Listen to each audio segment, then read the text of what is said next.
5 തരത്തിലുള്ള പ്രശ്നങ്ങളാണ് ഞാൻ സംസാരിക്കാനായിട്ട് പോകുന്നത്. ആദ്യത്തേത് മരണഭയമാണ്. അത് നമ്മൾ ഈ വാർത്ത കേൾക്കുന്ന സമയത്ത് പലർക്കും ഉണ്ടാവുന്നുണ്ട്, പ്രത്യേകിച്ചും സ്ത്രീകളിലും കുട്ടികളിലും. എന്തെങ്കിലും ഒരു അപകടം എനിക്ക് സംഭവിക്കുമോ, എൻ്റെ കുടുംബത്തിന് സംഭവിക്കുമോ എന്നുള്ളൊരു പേടി അവരുടെ മനസ്സിൽ ഇങ്ങനെ കണ്ടിന്യൂസ് വന്നുകൊണ്ടിരിക്കുകയാണ്. അപ്പം മരണഭയം ആദ്യം നമുക്കത് ഒഴിവാക്കാം. അതെങ്ങനെയാണെന്ന് നമുക്ക് നോക്കാം. ഒന്നാമതായിട്ട്, നമ്മൾ കാറിൽ യാത്ര ചെയ്യുന്നതാണോ അതോ ഫ്ലൈറ്റിൽ യാത്ര ചെയ്യുന്നതാണോ സേഫ് എന്ന് നിങ്ങൾ ചിന്തിക്കുക. ഒന്ന് ആലോചിച്ച് നോക്കിയേ. നമ്മൾ ഫ്ലൈറ്റിൽ കയറുമ്പോഴായിരിക്കും നമുക്ക് പേടി കൂടുതൽ. അതുമാത്രമല്ല, ഒരു ഫ്ലൈറ്റ് അപകടം ഉണ്ടാകുന്ന സമയത്ത് നമ്മൾ ആ ഒരു വാർത്ത, ഇപ്പോൾ ഈ ഇടയ്ക്ക് ഒരു ഫ്ലൈറ്റ് അപകടം ഉണ്ടായ സമയത്ത് ആ വാർത്ത കാണുമ്പോൾ നമുക്ക് പേടി ഉണ്ടാവുകയാണ്. പിന്നെ അതിനുശേഷം പിറ്റേ ദിവസം നമ്മൾ ഫ്ലൈറ്റിൽ യാത്ര ചെയ്യുവാണെങ്കിൽ, അതിന് അടുത്ത ആഴ്ച നമ്മൾ യാത്ര ചെയ്യുവാണെങ്കിൽ നമുക്ക് എന്ത് സംഭവിക്കും? നമുക്ക് പേടിയാണ്. പക്ഷെ ഫ്ലൈറ്റിൽ ഒരു വർഷം മരണപ്പെടുന്ന ആളുകൾ 400 പേരാണ്. അതേ സമയത്ത് റോഡ് അപകടം കാരണം ഓരോ വർഷവും മരിക്കുന്നത് 1.2 മില്യൺ ആളുകളാണ്. അപ്പോൾ ഏതാണ് കൂടുതൽ ഡേഞ്ചറസ്? റോഡ് തന്നെയാണ് അപ്പോഴും ഡേഞ്ചറസ്. പക്ഷെ എന്തുകൊണ്ടാണ് നമുക്ക് ഫ്ലൈറ്റ് കയറുമ്പോൾ പിന്നെ പേടി വരുന്നത്? ആ വാർത്ത നമ്മളിങ്ങനെ കേട്ടുകൊണ്ടേയിരിക്കും, അല്ലെങ്കിൽ അത് കാണുന്ന സമയത്ത് നമ്മുടെ മനസ്സിൻ്റെ അകത്ത് അമിഗ്ഡില എന്നൊരു സാധനമുണ്ട്. ഈ അമിഗ്ഡില എന്ന് പറഞ്ഞാൽ ഒരു പ്രീഫ്രോണ്ടൽ കോർട്ടക്സിലുള്ള ഒരു ബ്രെയിനിൻ്റെ അകത്തുള്ള ഒരു സാധനമാണ്. ഇത് പേടിയും അതുപോലെ പാനിക് അറ്റാക്കും തമ്മിൽ തിരിച്ചറിയാൻ വലിയ പ്രയാസമാണ്, അല്ലെങ്കിൽ അതിനെ റെക്കഗ്നൈസ് ചെയ്യാൻ പാടാണ്. ഇപ്പം കണ്ടിന്യൂസ് ആയിട്ട് ഒരു നെഗറ്റീവ് വാർത്ത നമ്മൾ കണ്ടുകൊണ്ടേ ഇരിക്കുകയാണ്, അല്ലെങ്കിൽ നമ്മളത് ആലോചിച്ചുകൊണ്ടിരിക്കുകയാണെങ്കിൽ നമ്മൾ ആവശ്യമില്ലാത്ത കാര്യങ്ങളെല്ലാം നമ്മുടെ മനസ്സിൽ ചിന്തിച്ചു തുടങ്ങും. പ്രത്യേകിച്ചും ഒരു കാര്യവും ചെയ്യാതെ വീട്ടിൽ ഇരിക്കുകയാണ്, അല്ലെങ്കിൽ ഒന്നും ചെയ്യാതെ നമ്മൾ ഇൻവോൾവ് ആകാതിരിക്കുകയാണെങ്കിൽ നമ്മുടെ ബ്രെയിനിലുള്ള തോട്ട് മൊത്തം നെഗറ്റീവ് ആയിരിക്കും. ഒരു എക്സാമ്പിൾ പറയാം. നമ്മുടെ വൈകുന്നേരം എല്ലാ ദിവസവും ഒരു വീട്ടിൽ വന്നുകൊണ്ടിരിക്കുന്ന ഒരു ബ്രദർ അന്ന് വൈകുന്നേരം 5 മണിയായിട്ടും അല്ലെങ്കിൽ 6 മണിയായിട്ടും വന്നില്ല, നല്ല മഴയുണ്ട്. നമ്മുടെ മനസ്സിൽ ആദ്യം ഒരു വാർത്ത ഇട്ട് നോക്കുമ്പോൾ നമ്മൾ ആദ്യം കിട്ടുന്ന വാർത്ത എന്ന് പറഞ്ഞാൽ ഒരിടത്ത് വാഹന അപകടം ഉണ്ടായി എന്നുള്ളൊരു വാർത്തയാണ് നമ്മൾ കേൾക്കുന്നെങ്കിൽ നമ്മൾ ആദ്യം ചിന്തിക്കുന്നത് എൻ്റെ ബ്രദർ ആയിരിക്കും മരണപ്പെട്ടു, അല്ലെ എൻ്റെ ബ്രദർ ആയിരിക്കും ആ ആക്സിഡൻറ്റിലായെന്നേ നമ്മൾ ചിന്തിക്കുള്ളൂ. അത് നോർമലി നമ്മുടെ ബ്രെയിൻ അങ്ങനെയാണ് ഉണ്ടാക്കിയേക്കുന്നത്. അത് നമ്മുടെ ബ്രെയിനിനെ പ്രൊട്ടക്ട് ചെയ്യാൻ വേണ്ടി ബ്രെയിനിൻ്റെ ഒരു റിഫ്ലക്സ് ആണ്. പക്ഷെ അൺഫോർച്ചുനേറ്റ്ലി നമ്മുടെ ന്യൂസ് അത് മുതലാക്കുകയാണ്. അവർക്ക് വേണ്ടത് TRP റേറ്റിംഗ് ആണ്. ഇപ്പം TRP റേറ്റിങ്ങിന് വേണ്ടി അവർ കണ്ടിന്യൂസ് ഒരു വിഷ്വലിനെ പല ആംഗിളിൽ കാണിക്കുകയും ഒരേ വാർത്ത പല രീതിയിൽ പറയുകയും ചെയ്യും. അതിനോടൊപ്പം നമ്മൾ സംസാരിക്കുന്നത് മൊത്തം ഇങ്ങനെ ആവുന്നു. ഇടയ്ക്ക് ഒരു അലേർട്ടോടെ കേൾക്കുമ്പോൾ നമ്മൾ വിചാരിക്കുന്നത് മിസൈൽ നമ്മുടെ തലയിൽ വീഴാൻ പോകുന്നതാണ് നമ്മൾ ചിന്തിക്കുന്നത്. മിക്ക ആളുകളും അങ്ങനെയായിരുന്നു. ആദ്യത്തെ ഒരു 2 ആഴ്ച കൂടുതൽ ആളുകളും സംസാരിക്കേണ്ട ഈ ഒരു സാഹചര്യമാണ്. അപ്പം വീണ്ടും നമുക്ക് കണക്കുകൾ നോക്കാം. കണക്കുകൾ വെച്ച് നമുക്ക് സംസാരിക്കാം. ഈ കണക്കുകളാണ് നിങ്ങളുടെ മനസ്സിൽ ഉണ്ടായിരിക്കേണ്ടത്. UAE വരുന്ന അല്ലെങ്കിൽ യുണൈറ്റഡ് അറബ് എമിറേറ്റ്സിൽ വരുന്ന 94% അല്ലെങ്കിൽ 95% മിസൈൽസുകളും ഇന്റർസെപ്റ്റഡ് ആണ്. കംപ്ലീറ്റ്ലി ഡ്രോൺസ് ഉൾപ്പെടെ ഇന്റർസെപ്റ്റഡ് ആണ്. നമുക്ക് 6 ലൈൻ ഡിഫൻസ് സിസ്റ്റം ഉണ്ട്. ഈ 6 ലൈൻ ഡിഫൻസ് സിസ്റ്റം ഉള്ളത് കൊണ്ട് തന്നെ നമ്മുടെ പുറത്ത് ആ മിസൈലോ അല്ലെങ്കിൽ ആ മിസൈലിന്റെ ഡെബ്രിസോ വീഴാനുള്ള ചാൻസ് എന്ന് പറയുന്നത് 1 in 3.8 മില്യൺ ചാൻസ് ആണ്. അതായത് നമ്മൾ റോഡിൽ ഇറങ്ങിക്കഴിഞ്ഞാൽ നമുക്ക് ആക്സിഡന്റ് ഉണ്ടാകാനുള്ള സാധ്യത 1 in 29,000 ആണെങ്കിൽ നമുക്ക് മിസൈൽ വീഴാനുള്ള ചാൻസ് എന്ന് പറഞ്ഞാൽ 1 in 3.8 മില്യൺ ചാൻസ് ആണ്. അതായത് വളരെ നേരിയ ചാൻസ് മാത്രമേ ഉള്ളൂ. ഇതിനാണ് നമ്മൾ മരണഭയം ആദ്യം ഒഴിവാക്കണമെന്ന് പറയുന്നത്. നമുക്ക് ചാൻസ് വളരെ കുറവാണ്. അതിനേക്കാട്ടും ചാൻസ് ഉണ്ട് റോഡിൽ നമ്മൾ സാധാരണ സൈക്കിൾ ഓടിക്കുന്ന സമയത്തോ അല്ലെങ്കിൽ റോഡിൽ നമ്മൾ വാഹനം ഓടിക്കുമ്പോൾ നമുക്ക് മരണം ഉണ്ടാകാനുള്ള സാധ്യത അതിനേക്കാട്ടും കൂടുതലാണ്. അപ്പം ആദ്യം ആ ഒരു ഭയം എടുത്ത് മാറ്റുക. എന്തുകൊണ്ടാണ് സംഭവിക്കുന്നത് ഞാൻ പറഞ്ഞു. കാരണം ഫ്ലൈറ്റ് ഒരു അപകടം ഉണ്ടാകുന്ന സമയത്ത് 400 മരണമേ ഒരു വർഷം ഉണ്ടാകുന്നുള്ളൂ. പക്ഷേ കാർ അപകടം അതിനേക്കാട്ടും ഉണ്ട്. പക്ഷെ ഫ്ലൈറ്റ് അപകടം കാണുമ്പോൾ നമുക്ക് പേടിക്കും. അടുത്ത പിറ്റേ ദിവസവും അതിൻ്റെ പിറ്റേ ദിവസവും ഒക്കെ യാത്ര ചെയ്യുമ്പോൾ നമുക്ക് അപകടം വരുന്നത് പോലെ നമുക്ക് തോന്നാം.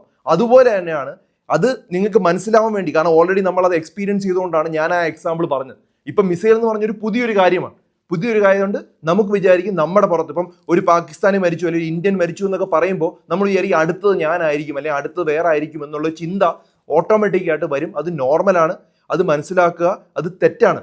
ഈ ചാൻസ് എത്രയാണ്? 1 in 3.8 മില്യൺ ചാൻസേ ഉള്ളൂ. അതായത് 0.0003% ചാൻസ് മാത്രമേ നിങ്ങൾക്ക് അങ്ങനെ മിസൈൽ വീണ് മരിക്കാൻ സാധ്യതയുള്ളൂ. അപ്പോൾ ആദ്യത്തെ ഭയം ഒഴിവാക്കുക. രണ്ടാമത്തെ കാര്യം ജോലിയും അതുപോലെ ഫൈനാൻഷ്യൽ സ്ട്രെസ്സുമാണ്. ഏറ്റവും കൂടുതലുള്ള സ്ട്രെസ് അതാണ്. അതായത് എൻ്റെ ജോലി നഷ്ടപ്പെടുവോ, അല്ലെങ്കിൽ എൻ്റെ ലോൺ എന്തെങ്കിലും പ്രോബ്ലം വരുമോ, എൻ്റെ ഇൻവെസ്റ്റ്മെൻറ്റ് എന്തെങ്കിലും പ്രോബ്ലം വരുമോ, ഇതൊക്കെയാണ് കൂടുതലും ചിന്ത. ഇവിടെയും കുറച്ച് കാര്യങ്ങൾ നമുക്ക് കൺട്രോളിൽ വെക്കാൻ പറ്റും, പക്ഷെ കുറച്ച് കാര്യം നമ്മുടെ കൺട്രോൾ ഇല്ല. കൺട്രോളിലുള്ള കാര്യങ്ങൾ മാത്രമേ നമ്മൾ വറി ചെയ്തിട്ട് കാര്യമുള്ളൂ. കൺട്രോൾ ഇല്ലാത്ത കാര്യം നമുക്കും അറിയില്ല. ഇപ്പം നമുക്ക് പുറത്തിറങ്ങുന്ന സമയത്ത് നമ്മളൊരു വണ്ടി ഇടിച്ച് മരണപ്പെടുമോ, അല്ലെങ്കിൽ നമുക്ക് ഇന്ന് ഹാർട്ട് അറ്റാക്ക് വരുമോ, അല്ലെങ്കിൽ ഇന്നൊരു ക്യാൻസർ വരുമോ, ഒന്നൊന്നും നമുക്കറിയില്ല. അങ്ങനെയുള്ള കുറേ അൺസർട്ടനിറ്റിയിലൂടെ തന്നെയാണ് നമ്മൾ ജീവിക്കുന്നത്. പക്ഷെ ഇതൊരു പുതിയൊരു കാര്യം നമ്മുടെ ജീവിതത്തിലോട്ട് വന്നപ്പോൾ ആ ഒരു അൺസർട്ടനിറ്റി നമുക്ക് അക്സെപ്റ്റ് ചെയ്യാൻ പറ്റാത്തത് കൊണ്ടാണ് ഇങ്ങനത്തെ ഒരു വിഷമം നമ്മുടെ മനസ്സിൽ ഇങ്ങനെ നിൽക്കുന്നത്. ഇപ്പൊ രണ്ടാമത്തെ പ്രശ്നം ഫൈനാൻഷ്യൽ പ്രോബ്ലം ആണ്. അതിനകത്ത് എനിക്ക് പറയാനുള്ള കുറച്ച് അഡ്വൈസ് എന്ന് പറഞ്ഞാൽ, ഒന്ന്, നിങ്ങൾ ഇമോഷണലി ഒരു ഡിസിഷൻ എടുക്കരുത്. ഇപ്പൊ ഈ ഒരു പ്രശ്നം തുടങ്ങിയ ഉടനെ ഞങ്ങളുടെ കൂടെ ഉള്ള ഒരു ഡോക്ടർ അദ്ദേഹത്തിനുള്ള വില്ല വിറ്റിട്ട് നേരെ അദ്ദേഹത്തിന്റെ നാട്ടിലോട്ട് പോയി. ഒരു ഫോറിൻ രാജ്യത്തിലോട്ട് അദ്ദേഹം തിരിച്ചുപോയി. ആ വില്ല വിറ്റത് അദ്ദേഹം വാങ്ങിച്ചതിനെക്കാട്ടും പകുതി വിലക്കാണ് വിറ്റത്. അപ്പൊ അങ്ങനെയുള്ള ഒരു ഇമോഷണൽ ഡിസിഷൻ എടുക്കരുത്. കാരണം ഇമോഷണൽ ഡിസിഷൻ എടുക്കാനുള്ള സാഹചര്യം ആയിട്ടില്ല, അങ്ങനെ ഒരു പ്രോബ്ലം ഇല്ല. അപ്പൊ അതാദ്യം ഇമോഷണൽ ഡിസിഷൻ എടുക്കരുത് എന്നുള്ള. രണ്ടാമത്, ഒരു 3 മാസം ജീവിക്കാനുള്ള ഒരു ഫണ്ട് നിങ്ങളുടെ ഉണ്ടെങ്കിൽ മിക്കവാറും ഈ ഒരു വാർ അതിന് മുമ്പ് തീരാനുള്ള സാധ്യത വളരെ കൂടുതലാണ്. ഇപ്പൊ 3 മാസം ജീവിക്കാനുള്ള ഫണ്ട് ഉണ്ടെങ്കിൽ നിങ്ങൾ ഫൈനാൻഷ്യലി സേഫ് ആണെന്ന് നിങ്ങൾ ചിന്തിക്കുക. 3 മാസം എനിക്ക് ജോലി ഇല്ലെങ്കിലും എനിക്ക് ജീവിക്കാനുള്ള ഫണ്ട് ഉണ്ട് എന്ന് ചിന്തിക്കുക. ഇനി ഈ സമയത്ത് ലക്ഷറി അവോയ്ഡ് ചെയ്യണം. ഈ സമയത്ത് ലക്ഷറി അവോയ്ഡ് ചെയ്യണം എന്ന് പറഞ്ഞു കഴിഞ്ഞാൽ, നമ്മൾ വലിയ വലിയ കാറുകൾ വാങ്ങിക്കാനോ അല്ലെങ്കിൽ വലിയ വലിയ സാധനങ്ങളോ ഈ സമയത്ത് സ്പെൻഡ് ചെയ്യാതിരിക്കുന്നതിനാണ് ഏറ്റവും നല്ലത്. ഈ സമയത്ത് കുറച്ചൊന്ന് പിറകോട്ട് വരിക.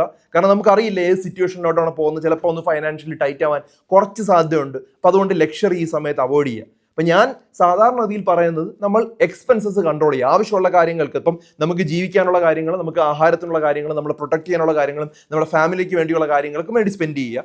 ബാക്കിയുള്ള എക്സ്ട്രാ ഒരു ലക്ഷറി ടൈപ്പ് ഓഫ് ലൈഫ് ചില ആളുകൾ വളരെ, ഇപ്പം നമ്മളിപ്പോൾ സംസാരിക്കുന്ന 100 പേരിൽ ചിലപ്പോൾ ഒരാളായിരിക്കും ചിലപ്പം അങ്ങനെ ഉള്ളത്. അത് ആവശ്യമില്ലാത്ത കാര്യങ്ങൾ ഒന്ന് ചെറുതായിട്ടൊന്ന് ചെയ്യുക. പാനിക്കായിട്ട് ഒരു കാര്യങ്ങളും സെല്ല് ചെയ്യാനായിട്ട് ശ്രമിക്കരുത്. അതുപോലെ ഇമോഷണൽ ആയിട്ടുള്ള ഡിസിഷൻ ഈ സമയത്ത് എടുക്കരുത്. പിന്നെ നിങ്ങളുടെ ജോലിയിൽ ആത്മാർത്ഥമായി ജോലി ചെയ്യുക. നിങ്ങളുടെ എംപ്ലോയറിന് നിങ്ങളെ തൃപ്തി ഉണ്ടെങ്കിൽ നിങ്ങളവിടെ കണ്ടിന്യൂ ചെയ്യും ഉറപ്പായിട്ടും. അപ്പോൾ ആ ഒരു കാര്യത്തിൽ കണ്ടിന്യൂ ചെയ്യാം. ചില കാര്യങ്ങൾ നമ്മുടെ കൺട്രോളിലില്ല. ആ കൺട്രോൾ ഇല്ലാത്തത് എപ്പോഴും ഉള്ളത് തന്നെയാണ്. ഇപ്പൊ രണ്ടാമത്തെ പ്രശ്നം നമ്മൾ പറഞ്ഞു. മൂന്നാമത്തെയാണ് ഏറ്റവും കോമൺ ആയിട്ടുള്ള പ്രശ്നം, സൈക്കോളജിക്കൽ പ്രോബ്ലം. അതായത് നമ്മുടെ മനസ്സിലുള്ള പ്രശ്നം. കാരണം ഇതിന്റെ ന്യൂസ് ആണ് ഈ മെയിൻ പ്രോബ്ലം. നമ്മൾ എല്ലാ മിനിറ്റും ഇങ്ങനെ ന്യൂസ് നോക്കിക്കൊണ്ടിരിക്കുകയാണ്.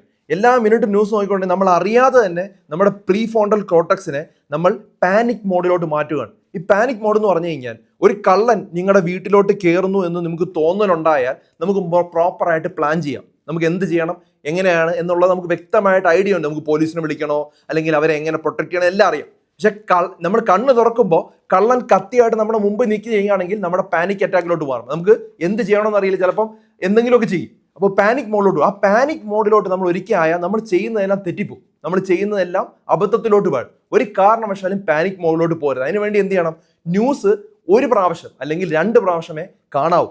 അതും നിങ്ങൾ വിശ്വസിക്കുന്ന, പ്രത്യേകിച്ചും ഇപ്പോൾ ChatGPT ഒക്കെ ഉള്ളതുകൊണ്ട് ChatGPT വല്ലതും വിവരം അറിയുകയാണ് നല്ലത്. ഇന്നത്തെ അപ്ഡേറ്റ് ഞാൻ മിക്കവാറും ചില ദിവസങ്ങളിൽ, തിരക്കുള്ള ദിവസങ്ങളിൽ ഞാൻ ഒന്നും നോക്കാറില്ല. ഇന്നത്തെ അപ്ഡേറ്റ് എന്താണ് എന്ന് മാത്രമേ, ഇന്ന് എന്താണ് സ്റ്റാറ്റസ്, ഓരോ രാജ്യങ്ങൾ എന്ത് സംഭവിച്ചു എന്ന് മാത്രമേ അറിയാറുള്ളൂ. അതിൻ്റെ ആവശ്യമുള്ളൂ. മാക്സിമം പോയ 2 പ്രാവശ്യം. കാരണം നമ്മുടെ കൺട്രോൾ അല്ല ഇത് കാര്യങ്ങൾ. നമുക്കിപ്പോൾ നമ്മൾ നോക്കിയെന്ന് പറഞ്ഞ് ഇപ്പോൾ ട്രംപ് ഒരു ഡിസിഷൻ എടുക്കുകയോ അല്ലെങ്കിൽ ഇവിടെ ഒരു ഡിസിഷൻ എടുക്കുകയോ ചെയ്യില്ല. അത് നമ്മുടെ കയ്യിൽ ഇല്ലാത്തൊരു കാര്യമാണ്. അതുകൊണ്ട് നമ്മൾ 2 പ്രാവശ്യമേ നോക്കേണ്ട ആവശ്യമുള്ള, മാക്സിമം പോയ ഒരു കാര്യം. ഇനിയുള്ള കാര്യം എന്ന് പറഞ്ഞു കഴിഞ്ഞാൽ, നമ്മൾ ഈ വാട്സാപ്പിലൂടെയും അതുപോലെ തന്നെ സോഷ്യൽ മീഡിയയിലും പല റൂമേഴ്സ് ഇറങ്ങുന്നുണ്ട്. അതിലും പ്രത്യേകിച്ചും വീഴാതിരിക്കുക. പ്രത്യേകിച്ച് നാട്ടിൽ നിന്നാണ് ഏറ്റവും കൂടുതൽ ഇത്തരത്തിലുള്ള വാർത്തകൾ വരുന്നത്. ഇപ്പം ആക്ച്വലി മാതൃഭൂമിക്കും മനോരമയ്ക്കുമാണ് ഇറാനിലെയും US-ലെയും കാര്യം കൂടുതൽ അറിയാവുന്ന കാര്യം. അപ്പോൾ അതെനിക്കറിയില്ല. അപ്പോൾ അവരാണ് കൂടുതലും കാര്യങ്ങൾ പറയുന്നത്. അപ്പോൾ അതുകൊണ്ട് അവർ ഡയറക്റ്റ് കണക്ഷൻ ഉണ്ടോ എന്നുള്ള കാര്യം അറിയില്ല. അപ്പം അതൊന്നും നമ്മൾ നോക്കേണ്ട ആവശ്യമില്ല. പക്ഷെ നമ്മൾ വേണ്ടത് 1 or 2 പ്രാവശ്യം അപ്ഡേറ്റ് മാത്രം അറിയാനായിട്ട് നോക്കുക. ഇനി എന്തൊക്കെയാണ് എൻ്റെ കൺട്രോളിലുള്ള കാര്യങ്ങൾ? എൻ്റെ ഹെൽത്ത് എൻ്റെ കൺട്രോളിലാണ്. എൻ്റെ ഫാമിലിയുടെ ഫിസിക്കൽ ഹെൽത്തും മെൻ്റൽ ഹെൽത്തും എൻ്റെ കൺട്രോളിലാണ്. എൻ്റെ ജോലി ഇപ്പോൾ എൻ്റെ കൺട്രോളിലാണ്. എൻ്റെ റൊട്ടീൻ എൻ്റെ കൺട്രോളിലുള്ള കാര്യമാണ്. പിന്നെ എന്തൊക്കെയാണ്? എൻ്റെ ആക്ഷൻസ് എൻ്റെ കൺട്രോളാണ്. ന്യൂസ് കാണണമോ വേണ്ടയോ എന്നുള്ളത് എൻ്റെ കൺട്രോളിലാണ്. ഇങ്ങനെ പല കാര്യങ്ങളും നിങ്ങളുടെ കൺട്രോളിലാണ്. ആ കൺട്രോളുള്ള കാര്യങ്ങളിൽ കൺട്രോൾ കൊണ്ടുവരാൻ നോക്കുക. ഇപ്പം അൺകൺട്രോളിലാണ്. ഇപ്പം എന്താണ്, ഈ വാർത്തയെ തന്നെ ഇങ്ങനെ കേട്ട് അല്ലെ കണ്ട് ഈ പറഞ്ഞ 7 സാധനങ്ങളും നിങ്ങളുടെ കൺട്രോളിലല്ല, തോന്നിയതുപോലെയാണ്. അതായത് ഇപ്പം ഭക്ഷണം വളരെ മോശമായി കഴിക്കുന്ന ഒത്തിരി ആളുകൾ എനിക്കറിയാം. പിന്നെ അതുപോലെ തന്നെ ആരോഗ്യത്തിൽ ഇപ്പം ശ്രദ്ധിക്കുന്നില്ല, ഫാമിലിക്ക് ടൈം സ്പെൻഡ് ചെയ്യുന്നില്ല, കുട്ടിയെ നോക്കുന്നില്ല, ഒന്നും നോക്കുന്നില്ല. കാരണം എന്ത് പറ്റുമെന്നുള്ളൊരു ആ ഫ്യൂച്ചർ എന്താ സംഭവിക്കുമെന്നുള്ളൊരു പേടി കാരണം ഇങ്ങനെ നമ്മുടെ കൺട്രോളുള്ള കാര്യവും നമ്മൾ വിട്ടുകൊണ്ടിരിക്കും. അവസാനം ഈ വാർ കഴിയുമ്പോൾ നമ്മുടെ കൺട്രോളുള്ള കാര്യവും നമുക്ക് വീക്കായി പോകും. അപ്പോൾ കൺട്രോളുള്ള കാര്യം നമ്മുടെ കൺട്രോളിലാക്കാൻ നോക്കുക എന്നുള്ളതാണ് അടുത്ത പോയിന്റ്. ഇനി നിങ്ങൾക്ക് ഇങ്ങനെ പാനിക് അറ്റാക്കോ ഇതുപോലെ നെഗറ്റീവ് തോട്ടോ വരുന്നുണ്ടെങ്കിൽ ഏറ്റവും ബെസ്റ്റ് മെത്തേഡ്, ഞാനൊരു മെഡിറ്റേഷൻ വീഡിയോ കോവിഡിൻ്റെ സമയത്ത്, എനിക്ക് തോന്നുന്നു 470ാമത്തെ വീഡിയോ ആണെന്ന് തോന്നുന്നു, അത് ഞാൻ ചെയ്തിട്ടുണ്ട്. അത് വളരെ എഫക്റ്റീവാണ്. ബോക്സ് ബ്രീത്തിങ് അല്ലെങ്കിൽ 4-7-8 ബ്രീത്തിങ് എന്നാണ് പറയുന്നത്. വളരെ എഫക്റ്റീവാണ്. നമ്മുടെ സ്ട്രെസ് അല്ലെങ്കിൽ പാനിക് അറ്റാക്ക് അല്ലെങ്കിൽ നെഗറ്റീവ് ഡിസിഷൻ നമ്മുടെ മനസ്സിൽ നിന്ന് കുറയ്ക്കാൻ വേണ്ടി ഞാൻ ഉൾപ്പെടെ സ്ഥിരമായിട്ട് വളരെ വളരെ എഫക്റ്റീവ് ആയിട്ടുള്ളൊരു മെത്തേഡാണ് ഇത്. ശാസ്ത്രീയമായി പറയുവാണെങ്കിൽ നമ്മളിപ്പം യോഗയാണെന്നൊക്കെ പറഞ്ഞ് ചിലപ്പോൾ അല്ലെങ്കിൽ ഇതൊരു മെഡിറ്റേഷൻ എന്നൊക്കെ പറഞ്ഞ് ചില ആളുകൾക്ക് പുച്ഛം ഉണ്ടായിരിക്കും. പക്ഷേ ശാസ്ത്രീയമായി തെളിയിച്ചിട്ടുള്ള ടെക്നിക്കാണ്. നിങ്ങളിങ്ങനെ ചെയ്യുമ്പോൾ നിങ്ങളുടെ പാരാസിമ്പത്തറ്റിക് സിസ്റ്റം, അതായത് വേഗസ് നെർവ് സ്റ്റിമുലേറ്റ് ആകുകയും നമ്മുടെ ബ്രെയിൻ മനസ്സിലാക്കും നമ്മൾ പേടിക്കേണ്ട ഒരു സാഹചര്യം ഇല്ല, നമ്മൾ വളരെ ശാന്തമാകണമെന്ന് നമ്മുടെ ബ്രെയിനോട് പറയുന്ന ഒരു ടെക്നിക്കാണ് ബോക്സ് ബ്രീത്തിങ് അല്ലെങ്കിൽ 4-7-8 ബ്രീത്തിങ്. ഇത് ഈസിയാണ് ചെയ്യാനായിട്ട്. 4 സെക്കൻഡ് എടുത്ത് വളരെ ശക്തമായിട്ട് ശ്വാസം അകത്തോട്ട് വലിക്കുക, നല്ല ശക്തമായിട്ട്. ഇപ്പം തന്നെ ഒന്ന് ട്രൈ ചെയ്ത് നോക്കാം. 4 സെക്കൻഡ് എടുത്ത് 1 2 3 4 4 സെക്കൻഡ് ശക്തമായിട്ട് ഓക്സിജൻ പിടിക്കുക. എന്നിട്ട് 7 സെക്കൻഡ് അല്ലെങ്കിൽ 6 സെക്കൻഡ് ഹോൾഡ് ചെയ്ത് പിടിക്കുക. ബ്രത്ത് പുറത്തോട്ട് കളയരുത്, ഹോൾഡ് ചെയ്ത് പിടിക്കുക. 7 സെക്കൻഡ് എണ്ണുക. 1 2 3 4 5 6 ഓക്കെ. എന്നിട്ട് 8 സെക്കൻഡ് എടുത്ത് നമ്മൾ വളരെ സാവധാനത്തിൽ വാ കൊണ്ട് അത് പുറത്തോട്ട് ഊതിക്കളയുക. ഊതി നോക്കുക, കംപ്ലീറ്റ് ഊതി പുറത്തോട്ട് കളയുക. 8 സെക്കൻഡ് എടുത്ത് നിങ്ങളുടെ മനസ്സ് വളരെ പെട്ടെന്ന് ശാന്തമാവുന്നത് കാണാം. നിങ്ങളുടെ ഹാർട്ട് റേറ്റ് 100 കിടക്കുന്നത് ചിലപ്പോൾ 80 മാറും. അങ്ങനെ ഞാനിപ്പോൾ നമ്മുടെ ഹോസ്പിറ്റലിലൊക്കെ വരുന്ന പാനിക് അറ്റാക്ക് വരുന്ന പല പേഷ്യൻസിനും മരുന്ന് പോലും കൊടുക്കില്ല. ഞാൻ 10 പ്രാവശ്യം ഇത് ചെയ്യാനായിട്ട് പറയും. എന്നിട്ട് കുറച്ച് കഴിഞ്ഞിട്ട് ഞാൻ വരുമ്പോഴത്തേക്ക് ഡോക്ടറെ ഇപ്പോൾ ശരിയാ, ഞാൻ വീട്ടിൽ പോട്ടെന്ന് ചോദിക്കും. അങ്ങനെയുള്ള ഇത് വളരെ എഫക്റ്റീവ് ആയിട്ടുള്ള മെത്തേഡാണ്. ഇത് എപ്പോഴൊക്കെ ഈ പ്രശ്നം ഉണ്ടാവുന്നുണ്ടോ, നിങ്ങളുടെ കുടുംബത്തിൽ നിങ്ങൾക്കോ അല്ലെങ്കിൽ നിങ്ങളുടെ വൈഫിനോ അല്ലെങ്കിൽ നിങ്ങളുടെ പേരൻസിനോ അല്ലെങ്കിൽ നിങ്ങളുടെ കുട്ടികൾക്കോ ഇത് ട്രൈ ചെയ്ത് നോക്കാൻ പറ്റുന്ന വളരെ എഫക്റ്റീവ് മാർഗ്ഗമാണ്. ഇത് ചെയ്യുക, വളരെ എഫക്റ്റീവാണ്. പിന്നുള്ളൊരു മെത്തേഡ്, എളുപ്പം ചെയ്യാൻ പറ്റുന്നത്, ഇതിനെക്കാട്ടി എളുപ്പമുള്ള മെത്തേഡ്, നല്ല തണുത്ത ഐസ് ഇട്ട വെള്ളം കൊണ്ട് മോൻ കഴുകുക. ഇതും വേഗസ് നെർവ് സ്റ്റിമുലേറ്റ് ചെയ്യും. ഇമ്മീഡിയറ്റ്ലി നമുക്ക് വളരെ ശാന്തമാവും നമ്മുടെ ബോഡി. നല്ല തണുപ്പുള്ള കുറച്ച് ഐസ് ഇട്ട വെള്ളത്തിൽ കൊണ്ട് മുഖം ഒന്ന് കഴുകി നോക്കിയാൽ മതി. ഇമ്മീഡിയറ്റ്ലി നമ്മുടെ സ്ട്രെസ് താഴോട്ട് പോകും. ഇത് വേഗസ് നെർവ് നമ്മൾ സയന്റിഫിക്കലി പ്രൂവ് ചെയ്തിട്ടുള്ള മെത്തേഡുകളാണ് ഈ 2 മെത്തേഡ്. അപ്പോൾ ഇതാണ് വേറുള്ളത്. അപ്പോൾ വാട്സാപ്പിൽ അല്ലെങ്കിൽ സോഷ്യൽ മീഡിയയിൽ വാർത്തകൾ കാണാതിരിക്കുക, എങ്കിൽ മാത്രമേ ഈ പറഞ്ഞ കാര്യങ്ങളൊക്കെ നമുക്ക് എഫക്റ്റീവ് ആവുള്ളൂ. അത് ഞാൻ മിനിഞ്ഞാന്നൊരു കടയിൽ പോയ സമയത്ത് അവർ പറഞ്ഞ് കടയിലൊന്നും ആളൊന്നും വരുന്നില്ല, അതുപോലെ തന്നെ വളരെ മോശമാണെന്നൊക്കെ പറഞ്ഞു. അപ്പം ഞാൻ നോക്കുമ്പോൾ കടയിലൊക്കെ ആളൊക്കെ വരുന്നുണ്ട്. റമദാൻ്റെ സമയത്താണ്. അപ്പോൾ ഞാൻ ചോദിച്ചു എന്താ പ്രശ്നമെന്ന് ചോദിച്ചു. അപ്പം ഞാൻ ഡോക്ടറാണെന്നോ ഒന്നും അവർക്ക് അറിയില്ല. അപ്പോൾ അവരെൻ്റെ അടുത്ത് പറഞ്ഞ് മിസൈൽ ഒത്തിരി വീഴുന്നുണ്ട്, ഈ സർക്കാർ പറയുന്നതൊന്നും കണക്ക് കറക്റ്റ് അല്ല, ഒത്തിരി മരണം സംഭവിക്കുന്നുണ്ട്, ഷെയ്ഖ് ഖലീഫ മെഡിക്കൽ സിറ്റിയിൽ ഫുള്ള് ഹോസ്പിറ്റൽ എമർജൻസി ഡിപ്പാർട്ട്മെൻറ്റ് മൊത്തം പേഷ്യൻ്റ് വന്ന് കിടക്കുകയാണ്. അപ്പം ഞാൻ പറഞ്ഞു, ഞാനവിടെ ഷിഫ്റ്റ് ക്യാപ്റ്റനാണ്, ഒരു പേഷ്യൻ്റ് പോലും ഇങ്ങനെ കിടക്കുന്നില്ല. ഇന്ന് ഞാൻ ഡ്യൂട്ടി കഴിഞ്ഞ് പോയ ദിവസമാണ്. അത്രയും ഇവിടെ കൊടുക്കുന്ന കണക്കുകൾ കറക്റ്റാണ്. ഇവിടെ വരുന്ന പരിക്കുകളെല്ലാം നമുക്ക് പ്രോപ്പറായിട്ട് അഡ്രസ്സ് ചെയ്യാൻ പറ്റുന്നുണ്ട്. മരണങ്ങൾ റിപ്പോർട്ട് ചെയ്യുന്നത് വളരെ കറക്റ്റാണ്, ഒരു പ്രശ്നവും ഇല്ല എന്ന് പറഞ്ഞു. അവർ വിശ്വസിക്കുന്നില്ല. കാരണം അവരുടെ അടുത്ത് വേറെ ആരോ പറഞ്ഞു കൊടുത്തിരിക്കുകയാണ് അവിടെ മൊത്തം പേഷ്യൻ്റാണ്, മൊത്തം ക്രിട്ടിക്കലായിട്ടുള്ള പേഷ്യൻറ്റിനെ കൊണ്ട് നിറച്ചിരിക്കുകയാണ്, ആംബുലൻസ് ഇടാൻ പോലും സ്ഥലം ഇല്ലാത്ത രീതി. അങ്ങനെ പേടിച്ച് വളരെ സത്യസന്ധമായിട്ട് എന്നോട് ഉപദേശിച്ച് തരികയാണ് എന്നോട്. അപ്പം ഞാൻ അവരോട് പറഞ്ഞിട്ട് അവർ വിശ്വസിക്കുന്നില്ല. പിന്നെ കുറേ നേരം എടുത്ത് ഞാൻ പറഞ്ഞു എൻ്റെ ബാഡ്ജ് വരെ കാണിച്ചിട്ടാണ് അവർ വിശ്വസിച്ചത് അങ്ങനെ ഒരു സംഭവം ഇല്ല. അപ്പം അതുപോലുള്ള തെറ്റിദ്ധാരണകൾ നമ്മുടെ ജനങ്ങളുടെ മനസ്സിലുണ്ട്. വളരെ നല്ലവണ്ണമാണ് കൺട്രോൾ ചെയ്യുന്നത്. ഇതുപോലെ ഡിസാസ്റ്റർ വരുന്ന സമയത്ത് വന്നാൽ, ഇതുവരെ വന്നിട്ടില്ല, വന്നു കഴിഞ്ഞാൽ എങ്ങനെ മാനേജ് ചെയ്യണമെന്നുള്ള വ്യക്തമായ പ്ലാനുകൾ വീണ്ടും ഞങ്ങളെ കൊണ്ട് പഠിപ്പിച്ചുകൊണ്ടേയിരിക്കുകയാണ്. ഓരോ ദിവസവും ഗവൺമെന്റിൽ നിന്ന് ഓർഡർ വരുന്നുണ്ട്. അതനുസരിച്ച് ഞങ്ങൾ ട്രയൽസും അതുപോലെ ഇതുപോലെ റിപ്പീറ്റ് ആയിട്ട് മോക്ക് ഡ്രിൽസ് ചെയ്തുകൊണ്ടിരിക്കുകയാണ്. ഇതുവരെ അങ്ങനെ ഒരു സാഹചര്യം ഉണ്ടായിട്ടില്ല, അങ്ങനെ ഉണ്ടാകില്ല എന്ന് തന്നെയാണ് ഞങ്ങൾ പ്രതീക്ഷിക്കുന്നത്. അങ്ങനെ ഉണ്ടായാലും നമ്മൾ സജ്ജമാണ്, എല്ലാ രീതിയിലും സജ്ജമാണ്. ഡോക്ടേഴ്സും നഴ്സും എല്ലാം കൂടുതലും നമ്മൾ ട്രെയിനിങ് കൊടുത്തുകൊണ്ടിരിക്കുകയാണ്. അപ്പോൾ അതുകൊണ്ട് ആ ഒരു കാര്യം പേടിക്കേണ്ട ഒരു സാഹചര്യം ഇല്ല. ഓക്കെ. ഇനിയുള്ളൊരു കാര്യം എന്ന് പറഞ്ഞാൽ കുട്ടികളുടെ കാര്യം. കുട്ടികൾ നിങ്ങളുടെ എന്താണോ റിയാക്ഷൻ അത് തന്നെയാണ് കുട്ടികളിൽ പ്രതിഫലിക്കുന്നത്. ഇത് ഞാൻ 2 എക്സാമ്പിളുണ്ട്. ഒരു വീട്ടിൽ ഞാൻ പോയ സമയത്ത് ആ കുട്ടി മിസൈലിൻ്റെ സൗണ്ട് കേൾക്കുമ്പോൾ പേടിച്ച് കരഞ്ഞ് അമ്മയുടെ ദേഹത്ത് വന്ന് പിടിക്കുകയാണ്. ആ സമയത്ത് ഞാൻ അമ്മയുടെ മുഖത്ത് നോക്കിയപ്പോൾ അമ്മയുടെ മുഖത്തും അതേ പേടിയുണ്ട്, അതേ രീതിയിൽ അമ്മയും പാനിക്കാവുന്നുണ്ട്. അതേ സമയത്ത് ഞാൻ ഇന്നലെ ഒരു ഡോക്ടറിൻ്റെ സംസാരിക്കുന്ന സമയത്ത് ഡോക്ടർ പറഞ്ഞു എനിക്ക് 3 മക്കളാണ്, മിസൈലിൻ്റെ സൗണ്ട് ഉണ്ടായാലും എന്തായാലും ഞാൻ ടി-വിയുടെ സൗണ്ട് കുറച്ച് കൂട്ടും, അവർക്കൊരു കുഴപ്പമില്ല, വളരെ കുഴപ്പമില്ല, അവർ രാത്രി ശബ്ദം കേട്ടാലും വളരെ ശാന്തമായിട്ട് ഉടനെ കിടന്ന് ഉറങ്ങും. അപ്പോൾ 2 പേരൻറ്റ് 2 രീതിയിലാണ് കുട്ടികളെ വളർത്തുന്നത്. അപ്പം ഞാൻ ഇത് മനസ്സിലാക്കാൻ വേണ്ടി വീണ്ടും കുറേ ചോദ്യങ്ങൾ ചോദിച്ചു. അപ്പോൾ മനസ്സിലായത് അമ്മയല്ലേ അച്ഛൻ്റെ റെസ്പോൺസ് എന്താണോ അത് തന്നെ ആയിരിക്കും കുട്ടിയുടെ റെസ്പോൺസ്. അപ്പം ചിൽഡ്രൻ ഡോണ്ട് ഫിയർ വാർ. അവർ ശരിക്കും എന്താണ് നിങ്ങളുടെ ഒരു പേടിയാണ് അവർ കണ്ടുകൊണ്ടിരിക്കുന്നത്. അപ്പോൾ അതും മനസ്സിലാക്കുക. അപ്പോൾ അവരോട് പറയുക, നമ്മുടെ രാജ്യം വളരെ സ്ട്രോങ് ലീഡേഴ്സ് ഉള്ള രാജ്യമാണ്. നമുക്ക് 6-11 ഡിഫൻസ് സിസ്റ്റം ഉണ്ട്. നമുക്ക് ഇതുപോലുള്ള എല്ലാ സാധനങ്ങളും തകർക്കാനുള്ള കഴിവ് നമുക്കുണ്ട്. അവർ വളരെ ശക്തമായിട്ടുള്ള ഡിസിഷൻസ് നടക്കുന്നുണ്ട്. സത്യസന്ധമായി പറയാം, ഇത് സത്യമാണ്. ഇത് സത്യസന്ധമായി അവരോട് പറഞ്ഞു കൊടുക്കുക. ഒളിച്ചു വെക്കാനായിട്ട് പറ്റില്ല. വാറില്ല, ഇവിടെ ഒരു പ്രശ്നവും ഇല്ല, ഇവിടെ ഒന്നുമില്ല എന്ന് അവർക്ക് പറയാൻ പറ്റാണ്. ഈ ഒരു കാലഘട്ടത്തിൽ 4ാം ക്ലാസ്സിൽ പഠിക്കുന്ന കുട്ടിക്ക് പോലും നമ്മളെയും കാട്ടും വിവരമുണ്ട്. അപ്പം അതുകൊണ്ട് നമുക്കത് ഒളിച്ചു വെക്കാനായിട്ട് പറ്റില്ല. അപ്പം നമുക്ക് ചെയ്യേണ്ട എന്താണ്, കാര്യങ്ങൾ എന്താണോ ഉള്ളത് അതിൻ്റെ ഒരു 80% അവർക്ക് പറഞ്ഞു കൊടുക്കുക. 80%. എന്നിട്ട് അവരോട് വീണ്ടും വീണ്ടും വാർത്ത കാണാൻ അവരെ സമ്മതിപ്പിക്കരുത്. അത് ഏറ്റവും ഇമ്പോർട്ടൻ്റ് ആയിട്ട്. കാരണം പല വാർത്തകളും പേടിപ്പെടുത്തുന്നതാണ്. അത് കുട്ടികളെ മാനസികമായി ബാധിക്കാം. അത് പ്രശ്നമാണ്. ഇനിയുള്ളതെന്ന് പറഞ്ഞാൽ പാനിക്കായിട്ട് നിങ്ങൾ സംസാരിക്കരുത്. നിങ്ങൾ എന്താണോ മറ്റുള്ളവരോട് സംസാരിക്കുന്നത് കുട്ടി നോക്കിക്കൊണ്ടിരിക്കുകയാണ്. നിങ്ങളുടെ ആക്ഷനും നിങ്ങളുടെ സംസാരവുമാണ് കുട്ടികളിൽ മാറ്റം ഉണ്ടാക്കുന്നത്. അതുമാത്രമല്ല, നമ്മൾ അവരുടെ ഒരു റൊട്ടീനിലോട്ട് കൊണ്ടുവരിക. അവർക്ക് ഡിസ്ട്രാക്ഷന് വേണ്ടി എന്തെങ്കിലും ഗെയിംസുകൾ. ഇപ്പം ഞാനിവിടെ സ്റ്റാർട്ട് ചെയ്യുന്നു, ഞാൻ ക്യാരം ബോർഡ് പുതുതായിട്ട് കുട്ടിക്ക് കൊടുത്തു, അവളെ കളിപ്പിക്കാനായിട്ട് അനുവദിച്ചു, കൂടുതൽ നേരം ടൈം സ്പെൻഡ് ചെയ്യുന്നുണ്ട്. അങ്ങനെ എന്തെങ്കിലുമൊക്കെ ഒരു ഡിസ്ട്രാക്ഷനായിട്ട് അവർ കുട്ടികൾക്ക് ഉണ്ടാക്കി കൊടുക്കുകയും ഒരു റൊട്ടീൻ കുട്ടികൾക്ക് ഉണ്ടാക്കി കൊടുത്തു കഴിഞ്ഞാൽ കുട്ടികൾ അതിൻ്റെ അകത്ത് അങ്ങ് ഫ്ലോയിൽ അങ്ങ് പൊയ്ക്കോളും. നമ്മുടെ മനസ്സിനകത്തുള്ള ഒരു പേടിയാണ് മാറ്റേണ്ടത്. എൻ്റെ ടോക്ക് ഇവിടെ അവസാനിപ്പിക്കുകയാണ്. കാരണം നമ്മുടെ പേടി എന്ന് പറഞ്ഞാൽ 1 മരണമാണ്, 2 ഫൈനാൻഷ്യൽ പ്രോബ്ലം, അത് ഫുള്ളി കൺട്രോൾ നമുക്ക് ചെയ്യാൻ പറ്റില്ല. 3ാമത്തത് നമ്മുടെ സൈക്കോളജിക്കലായിട്ടുള്ള സ്ട്രെസ്സാണ്. പിന്നെ കുട്ടികളിലുള്ള പേടി. പിന്നെ ഉള്ളത് നമ്മുടെ ഫ്യൂച്ചറിനെ കുറിച്ച് പേടിക്കേണ്ട ഒരു സാഹചര്യമില്ല.